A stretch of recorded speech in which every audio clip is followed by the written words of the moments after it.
Hey, yo everyone, Andrew here, bringing you another video review, and today we're going to be doing Justice League Darkseid War, which is collected in volume 7 and 8 of the New 52 Justice League saga. Now, Darkseid, without a doubt, without any question, one of the Justice League's and the DC Universe's most powerful enemies. An adversary who is a god with the power of death, seeking his anti-life equation to make himself stronger, controlling the planet Apocalypse, an army of parademons, and various different soldiers and minions who are powerful enough to take on some of the strongest superheroes in the DC Universe. Such a powerful enemy shows up very rarely, but when he shows up throughout the history of the DC Universe, it always meant something big was happening, right? No matter what it could be. And when the New 52 started up with Justice League, and in particular with their origins, Darkseid was used. And it was an epic story. Justice League Origins is one of the best Justice League stories out there, and possibly the best origin for the Justice League. And Darkseid helped make it that. And the Justice League did what very few people could. They were able to beat back the Dark God himself. Simply epic. And for the most part, throughout the rest of the publishing time for the New 52 and the history of the DC Universe in canon, Darkseid was kind of MIA. He showed up a little bit in Earth 2, and he showed up a little bit in Batman and Robin, and we find out that he's still licking his wounds against the Justice League and still trying to heal from the damage that was done. And eventually he gets his power back, and like any good WWE superstar who had lost their title at WrestleMania, he wants his title back. Yeah, kind of a wrestling reference in there. Darkseid wants a rematch against the Justice League, and he wants the control and power of Earth Prime, or Earth Zero, depending on what you call it. But he's not the only one interested in the Justice League, and not the only one interested in Earth Prime. And, well, someone's interested in him, and that someone is Anti-Monitor. Anti-Monitor is another individual who is a cosmic-level threat. He only shows up in some of the biggest stories, whether it be the Infinite Crisis, Crisis on Infinite Earths, Sinestro Corps War, all across the board. When this guy shows up, you gotta step back and watch out. A cosmic level, planar level, world-shattering threat is after Darkseid, and he has a companion along his side, an individual known only as Grail. Now you're probably wondering, what's so big about this woman? Well, see, Grail was born on Themyscira, the island that Wonder Woman was born on, the same day Wonder Woman was born.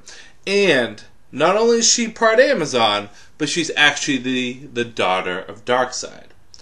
So the stage is set. Darkseid, the Justice League, Anti-Monitor, and Grail all coming to clash against each other. And with the Justice League getting spread out, and some of them actually attaining the powers of gods, will they be able to save the world? Or will this be the end of the New 52 for real? Good, bad, whether or not you should get it. Let's start off with the strongest good. The art is amazing. Jason Fabak is one of the best artists out there. He does a really good job with bodies and faces, and more or less with action too. There's a particular scene in this in which Darkseid and the Anti-Monitor are going up against each other in an epic clash, and they're walking towards each other. There's this picture right here, and it's just an epic picture. Darkseid was his army on the parademons on the right, and then Anti-Monitor with his army of Shadow Men on the left, and them just going towards each other. It looks so amazing. The art is beautiful, and there are a few other artists that throw in here. I know Francis Manapul jumps in there for a bit of it, but for the most part, beautiful, beautiful art, which is supplemented by a beautiful, beautiful story. You know, it's only fitting that with the Justice League and Darkseid starting the New 52, is that at the end of the numbering for the New 52, Darkseid and Justice League would be the thing that closes out.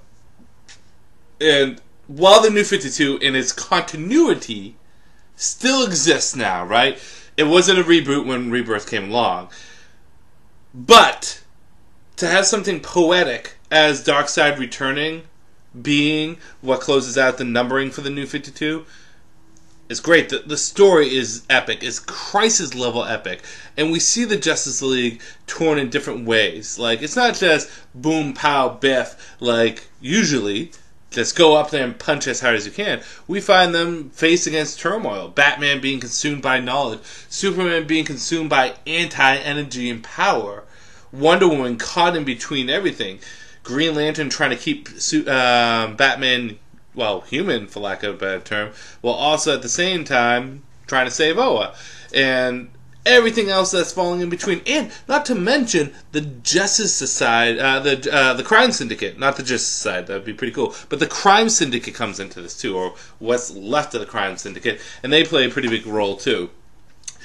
It is an epic story that has to be told over 10 plus issues. It's an epic story that pushes the foundation of the Justice League to its breaking point, and it's great. Like I said, many of the things that happen in Darkseid War are still resonating in Rebirth, because again, Rebirth isn't a reboot, it's just a renumbering of sorts for the comics, but we're still seeing Darkseid and the repercussions of the Darkseid War show up in Superman and Wonder Woman, and some of the stuff that gets brought up here with Batman and the Joker getting addressed soon. So, epic story.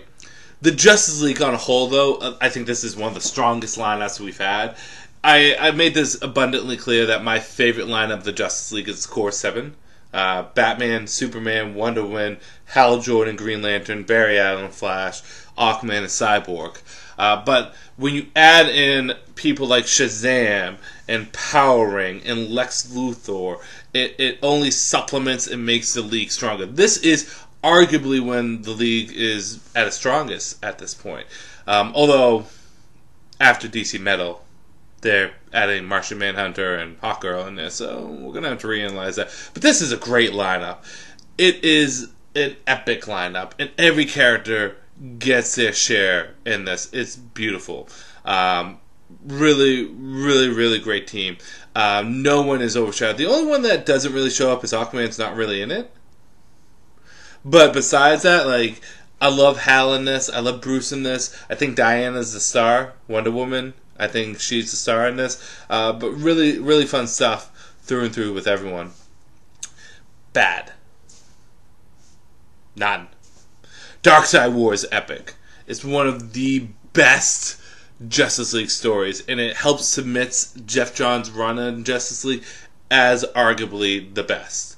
I would put Jeff Johns' run and Grant Morrison's run side to side with each other, because both of their runs are complete epics. And he really told original stories that had familiar feeling to it, but weren't. Like this, like I said, this feels like a crisis level story, but it's not. And I mean, look at this. Look at that lineup. It's awesome. Really love the story. I really where it goes, and I really like how it changes things up for Darkseid and the Anti-Monitor.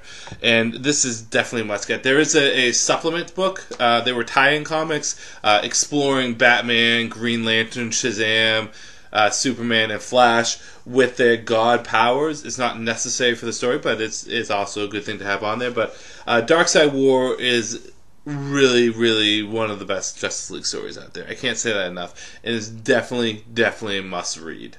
Definitely. So, before I go, couple things to touch on. So I'm going to be doing my next Getting to Know DC character on my Instagram. I posted a picture of 2 Batman villains that I was going to allow you guys to vote on who you wanted to be the next Getting to Know. I want to do villain this time around. So, going to go on that. I've been also trying to master my craft with Instagram and Twitter, and I've been having fun keeping in touch with you guys on there. So, if you want to follow me on Instagram or Twitter, whichever is your platform, I post similar things on both, but I also post, some different stuff on Instagram, some different stuff on Twitter. And if you want to follow me, links are down below. You can always find me at Andrew Cutter Inc. So yeah, follow me on Twitter, Instagram, and if you want to participate and help out the channel, right, I have Patreon too. I'm going to be changing my Patreon rewards this week. I'm currently on vacation, which is amazing. I got some work to do. I started on vacation today, but I have a lot of work to do today. I have to get the house cleaned up and stuff, but like it's smooth sailing, and I got a lot of stuff to catch up on. And one of the things is I'm going to try to clean up the account and the channel, right? I want my channel to be, I think a lot of people have this multi-platformed, right? They have, their main thing, the YouTube, then they have the Twitter, the Instagram, and everything, I guess, and connected in between. That's what I want to do. I'm not proficient in it yet, right? So I need to learn how to do it. So I'm going to take the time this week to kind of clean everything up, right?